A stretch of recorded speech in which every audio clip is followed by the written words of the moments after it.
जून 2026 ये तारीख जरा नोट कर लीजिए, क्योंकि ये वो समय है जब भारत में सोलर इंस्टॉलेशन की पूरी दिशा बदलने वाली है। आज के इस खास एक्सप्लेनर में स्वागत है, जहां हम उन बड़े पॉलिसी बदलावों को डिकोड करेंगे जिन्हें समझना आज हर उस इंसान के लिए जरूरी है जो सोलर पैनल लगवाने की सोच रहा है या इस इंडस्ट्री से जुड़ा है। फटाफट नजर डालते हैं कि आज हम क्या क्या कवर करने वाले हैं। सबसे पहले जून 2026 के नियम की बात, फिर समझेंगे डीसीआर और नॉन डीसीआर का फर्क, इसके बाद सब्सिडी का असली गणित, सही सिस्टम चुनने का तरीका और अंत में एक बहुत जरूरी चीज, सोलर फ्रॉड से खुद को कैसे बचाएं। तो शुरू करते हैं पहले टॉपिक से, जून 2026 का नियम। आइए सीधे बाजार में फैल रही उस सबसे बड़ी अफवाह को क्लियर करते हैं जिसमें कहा जा रहा है कि कुछ खास पैनल्स पर बैन लगने वाला है। आजकल ऑनलाइन फोरम्स और मैसेजिंग ऐप्स इस तरह के दावों से भरे पड़े हैं कि नॉन डीसीआर पैनल्स गैर कानूनी हो जाएंगे। लेकिन असलियत क्या है? पॉलिसी की सच्चाई इन अफवाहों से बिल्कुल अलग और काफी स्पेसिफिक है। 1 जून की जो डेडलाइन है उसका सीधा सा मतलब यह है कि अगर कोई प्योर प्राइवेट या ऑफ ग्रिड कमर्शियल प्रोजेक्ट है तो वहां अभी भी नॉन डीसीआर मॉड्यूल का इस्तेमाल बेझिझक हो सकता है। लेकिन अगर कोई भी सिस्टम सरकारी सब्सिडी जैसे पीएम सूर्यघर या नेट मीटरिंग का फायदा उठाना चाहता है तो वहां ALML लिस्ट 2 के तहत सर्टिफाइड घरेलू सेल्स का इस्तेमाल करना एकदम अनिवार्य हो जाएगा। और यहीं पर एंट्री होती है सबसे बड़ी चुनौती की। जरा इन नंबर्स को देखिए। भारत की कुल सोलर मॉड्यूल क्षमता 172 गीगावाट के आसपास है, लेकिन सर्टिफाइड घरेलू सेल बनाने की कैपेसिटी सिर्फ 27 गीगावाट। ये इतना बड़ा गैप है जो आने वाले समय में सप्लाई में भारी कमी और एक तगड़ा बॉटलनेक पैदा करने वाला है। हमारा दूसरा सेक्शन, डीसीआर बनाम नॉन डीसीआर। इस आने वाली सप्लाई की कमी को देखते हुए निवेश करने से पहले इन दोनों के बीच का तकनीकी और कानूनी फर्क समझना बहुत ही क्रूशियल है। डीसीआर यानी डोमेस्टिक कंटेंट रिक्वायरमेंट। आसान भाषा में कहें तो इन पैनल्स में इस्तेमाल होने वाले सेल्स पूरी तरह से भारत में बनते हैं और इनकी असेंबलिंग भी यहीं होती है। दूसरी तरफ हैं नॉन डीसीआर पैनल्स, जो आयात किए गए यानी इंपोर्टेड सेल्स पर निर्भर होते हैं। टेक्निकली दोनों ही बेहतरीन बिजली बनाते हैं, लेकिन इंपोर्टेड होने के कारण non DCR panels PM Surya Ghar subsidy की रेस से बिल्कुल बाहर हो जाते हैं। सारा खेल इस बात का है कि सेल बना कहां है।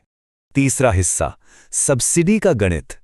कई बार लोग डीसीआर पैनल्स का नाम सुनकर पीछे हट जाते हैं क्योंकि शुरुआत में ये थोड़े महंगे लगते हैं, लेकिन लॉन्ग टर्म कैलकुलेशन एक बिल्कुल अलग ही कहानी बयां करती है।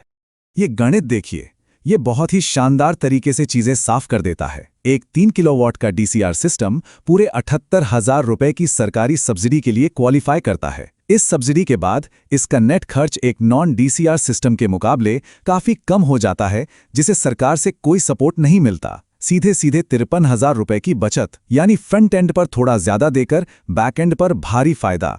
चौथा सेक्शन, सही सोलर सिस्टम का चुनाव। गणित समझ आ गया तो अब बारी है ऐसा आर्किटेक्चर चुनने की जो सब्सिडी भी दिलाए और भारत के आम पावर कट्स को भी झेल सके। ऑन ग्रिड, ऑफ ग्रिड या हाइब्रिड। देखिए, on grid system no doubt सबसे सस्ते होते हैं, लेकिन ग्रिड फेल होते ही सेफ्टी के लिए ये ऑटोमेटिकली बंद हो जाते हैं। दूसरी तरफ ऑफ ग्रिड सिस्टम्स में बैटरी होती है तो वे पावर कट तो झेल लेते हैं, लेकिन ग्रिड से कनेक्टेड न होने के कारण वे पीएम सूर्यघर सब्सिडी गवा बैठते हैं। और यहीं पर हाइब्रिड सिस्टम्स बाजी मार ले जाते हैं। ये दोनों ही दुनिया का बेस्ट ऑफर करते हैं। ग्रिड आउटेज के दौरान भरोसेमंद बैकअप पावर भी मिलती है और ग्रिड से जुड़े होने के कारण सब्सिडी और नेट मीटरिंग का फायदा भी। और तो और इसके लिए ऑफ ग्रिड जितने बड़े और महंगे बैटरी सेटअप की भी जरूरत नहीं पड़ती।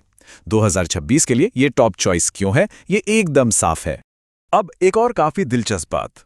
एक आम धारणा है कि लोकल पैनल्स क्वालिटी में कमजोर होते हैं, लेकिन टॉप टियर डीसीआर पैनल्स जैसे कि ये N type TOPCon module specification ये साबित करते हैं कि हमारे घरेलू पैनल्स इंटरनेशनल टियर 1 क्वालिटी को पूरी तरह से टक्कर देते हैं। शानदार परफॉर्मेंस और 30 साल तक की वारंटी, मतलब क्वालिटी से कोई समझौता नहीं।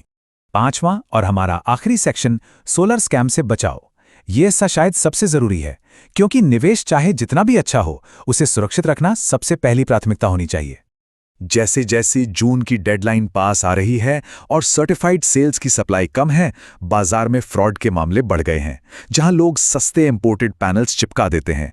इससे बचने का और सब्सिडी पक्की करने का एक ही सॉलिड तरीका है, इंस्टॉलर से 16 डिजिट का ट्रेसेबिलिटी सर्टिफिकेट मांगना। यह certificate national DRC verification portal से जनरेट होता है और इसके बिना सब्सिडी का क्लेम 100% रिजेक्ट हो जाएगा। इसके साथ ही पैनल के पीछे MNRE टैग और BIS लोगो चेक करना बिल्कुल ना भूलें।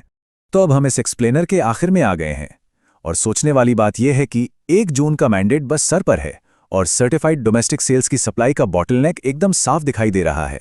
तो क्या सप्लाई की कमी और दाम बढ़ने से पहले ही सही सर्टिफाइड हार्डवेयर लॉक इन कर लेना सबसे समझदारी भरा कदम नहीं होगा? इस बदलते सोलर मार्केट में टाइमिंग ही सब कुछ है। इस एक्सप्लेनर में साथ जुड़ने के लिए बहुत बहुत धन्यवाद।